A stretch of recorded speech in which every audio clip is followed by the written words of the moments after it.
સાંસદ મિતેશભાઈ પટેલ ખંભાત ખાતે ધૂળેટીના રંગે રંગાયા. ખંભાત ધૂળેટીના રંગે રંગાયું, ઢોલ નગારાએ ધૂમ મચાવી. સમગ્ર ગુજરાત ધૂળેટીના રંગે રંગાયું છે, ત્યારે નાના મોટા સૌ એકબીજાને રંગ લગાવી ધૂળેટીના પર્વની આનંદની મજા માણી રહ્યા છે.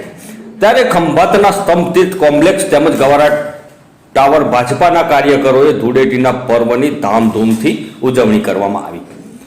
ખંભાતના પૂર્વ ધારાસભ્ય મહેશભાઈ રાવલ, સંજયભાઈ પટેલ તથા પૂર્વ સાંસદ મિતેશભાઈ પટેલે ખંભાત ભાજપાના કાર્યકરો સાથે મળી ધૂળેટીના પર્વની શાનદાર ઉજવણી કરી.